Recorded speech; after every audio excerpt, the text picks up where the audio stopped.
LEGO Star Wars 3 The Clone Wars. Let me tell you about this game. Previous to this one, LEGO already had 3 Star Wars games under their belt. The first game, the original trilogy, and the complete saga. And not just for the games, but for LEGO in its entirety, Star Wars is an absolute moneymaker for them. So when Cartoon Network's Star Wars The Clone Wars took off, and LEGO started making sets of vehicles and scenes from the show, it was inevitable that there would be a video game for it. I have been a fan for the LEGO games ever since LEGO Star Wars 1, so naturally being a fan of the show when I was a kid, I was really excited to get this game, and boy howdy was I not disappointed. Everything about this game just feels great. The cinematics are better, the graphics are updated, it's still 60 FPS, at least in the PC version, and the sheer amount of content that they put into this game, at least for the time, was pretty amazing.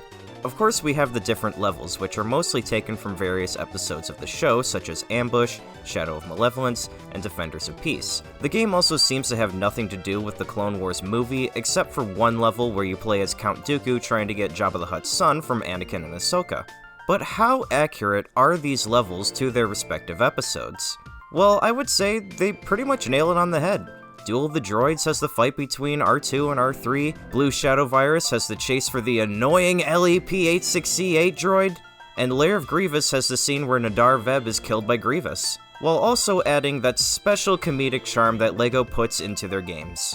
There's also a huge array of characters to play as, with major characters like Obi-Wan Kenobi, hello there, and Asajj Ventress, to minor characters such as that fucking annoying LEP-868 droid! And the way you obtain most of these characters is not by buying them in a shop, but by finding them around the hub world and purchasing them. I think that's a lot more fun than just sitting through a menu. However, you do have to buy vehicles through menus, which I guess the developers thought they didn't have enough room to do the same thing they did with the characters. Guess they saved that for LEGO Batman 2. In the previous Star Wars games, when completing mini-kits, they became scenes or objects from their respective levels and lined up like a museum attraction. However, in this game, they give you characters to play as, specifically characters from the original trilogy, like Darth Sidious, Han Solo, and Princess Leia, as well as other interesting characters like battle-damaged Darth Vader, and even Starkiller from The Force Awakens! Now that is awesome! There are 2 types of vehicles in this game. There are ships that are used to fly in the hub world and in various levels, and there are ground vehicles which are used in ground battles.